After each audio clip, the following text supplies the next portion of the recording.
안녕하세요. 임강자의 인체 여행입니다. 오늘은 수소와 산소의 이별과 제해로 ATP가 만들어진다는 것을 설명드리려 합니다. 여기에서 보시면 입에 단면이 나오는데 여러분들이 식물이 푸른색이죠. 먼 산을 보면 식물이 많을 때는 푸른색으로 보이는데 그것은 이 식물에는 잎이 있기 때문에 푸르게 보이고 잎 속에는 엽록체가 있어서 푸르게 보이는 거예요. 그러면 우리가 입의 단면을 한번 보실까요? 여기에서 입의 단면을 보시면 바로 어떤 결과가 나오느냐 하면은 이건 단면이에요. 제일 위에 표피가 있어요. 근데 여기 윗면에는 바로 울타리 조직, 아주 빽빽이 울타리를 친 것처럼 보이죠. 그래서 입의 앞면은 매끄러워요. 여기에서 있기 때문에 빛이 막 들어가기 쉽게, 울퉁불퉁하면 골치 아프게. 그 다음에 그 뒷면 쪽으로 이제 인맥, 이파리가 이렇게 있으면 이렇게 맥이 있죠.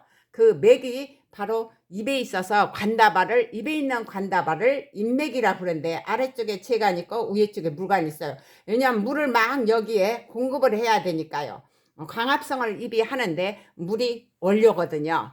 그러면 바로 뒷면을 보면 세포가 엉성해요. 인맥도 있고 엉성하고 기공도 있고 그래서 입을 보면 뒷면은 물퉁물퉁하죠. 매끄럽지 않아요. 앞면이 매끄럽죠. 그러면 그 기공은 바로 공변세포 둘이 만드는데 여기에도 엽록체가 있어요.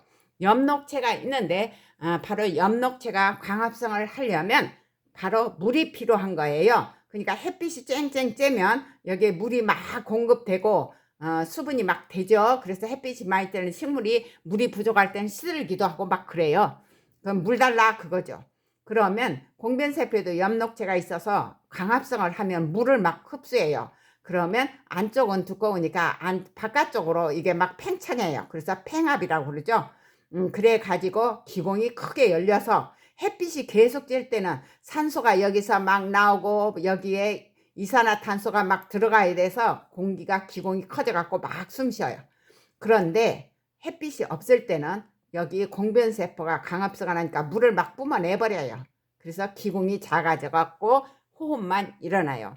그래서 밤에는 실내에다 만약에 식물을 놓는다면 호흡만 하기 때문에 우리가 똑같아요. 산소 안 나와요. 그런데 불을 켜려면 바로 산소를 내놓죠. 낮에는 빛이 있으니까 나와요. 산소가 광합성을 하니까. 광합성을 안 하고 호흡만 하면 우리와 똑같아요. 그런데 여기에서 그 엽록체를 한번 크게 봐요. 엽록체가 광합성하는데 이건 외막과 내막으로 있어서 바로 이중막이고 DNA 얘네들은 유전 암호도 가지고 있고 바로 단백질을 합성할 수 있는 리보좀도 좀 들어가 있다고 그래요. 그래서 이거는 하나의 독립된 세포와 같다 그러죠.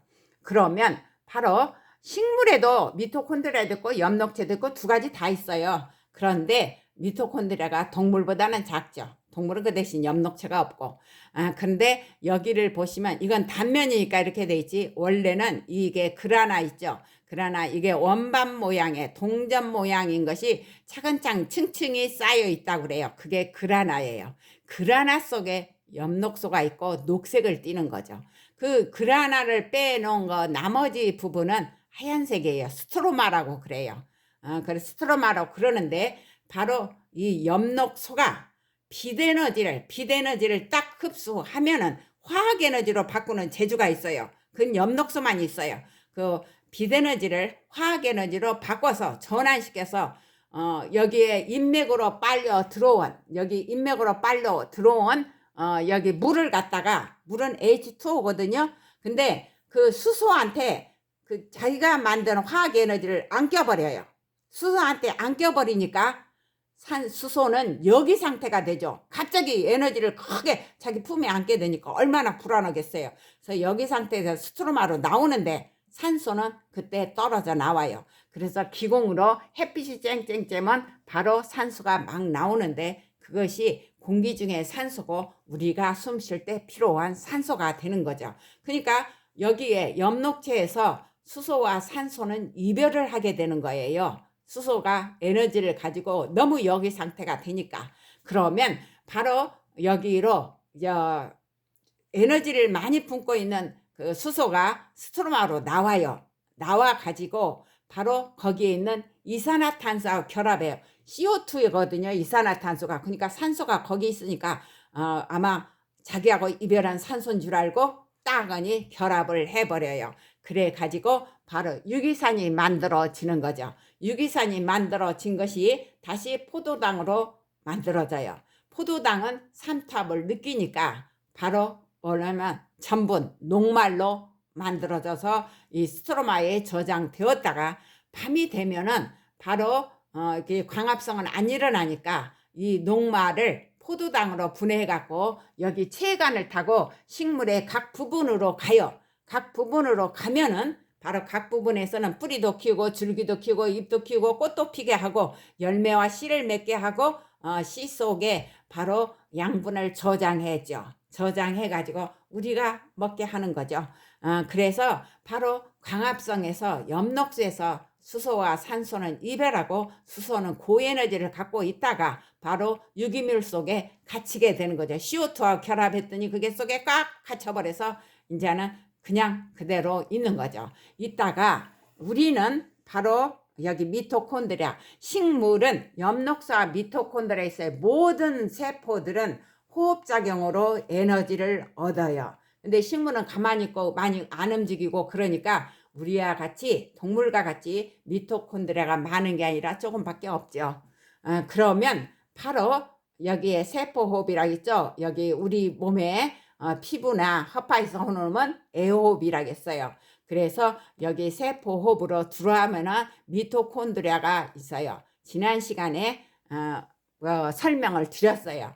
우리가 바로 밥이 녹말이 주성분이거든요. 그리고 그건 거의 에너지원으로만 사용한다고 했어요. 그런데 그 녹말이 바로 소장에서 완전 소화돼서 포도당으로 돼가지고 흡수가 돼가지고 그것이 우리 온몸의 세포로 혈액을 따라 운반돼요. 허파에서 흡수한 그 산소도 같이 혈액에 녹아서 각 세포한테 가요. 근데 세포에는 핵도 있고 미토콘드리아도 있고 여러 가지 기관들이 있어요. 기관들이 있는데 거기에서 세포질에서 일단 포도당은 피루부산 둘로 갈라져요. 포도당은 탄소 6개를 가져요. 그런데 바로 피루부산은 탄소 3개를 가져요. 근데 산소가 있을 때 피루부산은 산소가 없으면 젖산 만들어져서 피로물질이 된다겠죠. 그래서 산소가 있을 때 미토콘드리아로 들어가는 과정에서 활성초산으로 돼요. 탄소 2개 갖는 걸로 돼요. 그러면 여기 미토콘드리아는 외막은 이렇게 매끄러워요. 근데 내막은 울퉁불퉁하죠. 이렇게 막 구부러졌죠. 그래서 크리스탈하고도 그래요. 그러면 외막과 내막 사이에는 옥살초산이 있어요. 옥살초산이 있는데 그거는 탄소 4개를 가져요. 활성초산은 2개를 가지고 있고 그거는 4개를 가지니까 둘이 합치면 탄소를 6개를 갖는 구연산이 돼요. 구연산은 여러분이 피로를 많이 풀어주게 하는 매실 속에도 구연산이 많아서 피로가 회복되고 구연산 음료라는 것도 언젠가 나왔어요. 그 구연산 음료가 있고 그러는데 바로 구연산이 바로 여기 사이에서 회로가 만들어져요. 구연산이 만들어져야지 여기에서 계속 돌아가면서 수소를 떨고요. 바로 에너지를 많이 가지고 있는 수소가 구연산 회로에서 떨어져 나가고 그 다음에 이산화탄소도 나와요. 그러면 그 이산화탄소는 혈액에 녹아서 다시 허파로 가가지고 여러분이 날숨 때 밖으로 내보내는 것이 바로 미토콘드리아에서 만들어진 거예요. 그러니까 여러분이 허파나 피부로 흡수한 산소도 미토콘드리아로 들어가고 미토콘드리아에서 생긴 이산화탄소는 날숨으로 버리는 거죠. 그러니까 우리가 호흡하는 것은 바로 미토콘드리아를 위해서 호흡하는 거예요. 에너지를 만들려고 여기에. 그러면 구연산 회로는 바로 탄소 6개를 갖는 건데 이 회로가 돌아가면서 이제 여러 가지 물질로 이 다음 시간에 배우시겠지만 여러 가지로 그러니까 탄소가 점점 줄어들고 수소를 막 떨어뜨리고 그래요. 구연산 회로에서 다시 옥살초산까지 만들어져요. 그 과정에서 바로 이산화탄소도 나오고 에너지를 많이 품은 수소도 나와요. 바로 그러면 옥살초산까지 되면 또 여기서 기다려. 활성초산이 올 때까지. 그러면 그 에너지를 많이 품고 있는 수소가 바로 내막 안으로 들어가요. 내막 안으로 들어가는데 수소는 양성자 하나와 전자 하나로 되어 있는 원자 구조를 갖고 있어요. 그래서 그 전자 속에 고위 에너지가 더 많이 들어가 있는 거예요. 수소 저기에서. 그래갖고 여기 오면 전자 전달계라는 거예요. 수소의 전자 전달계예요. 그러면 수소가 전자 전달계에서 자기가 가지고 있는 에너지를 전부 내놔요. 전부 내놔요. 그 내놓는 과정이 전자 전달계인데, 왜냐고 그 밑에 보니까 산소가 와 있거든. 신호가 오거든요. 그 목매도 그리는 산소. 왜냐면 산소하고 결합해야 물로 되어 있고, 물로 되면 얼마나 좋은데요. 얼음이 됐다, 수증기가 됐다, 물로 됐다, 얼마나 좋아요. 그러면 바로 전자 전달계에서 에너지를 다 버리고 수소가 이제 홀몸이 됐어요. 자기는 이제 깨끗하게 돼서 산소를 마지막 단계에서 산소하고 결합을 해요. 근데 이때 여기서 나오는 바로 그 에너지들, 수소가 내놓는 에너지들이 ATP를 생산해요. 바로 세포의 현금이죠. 이것도 이 다음에 차근차근 설명해 드릴 거예요. 그러면 수소가 산소하고 제해를 해요.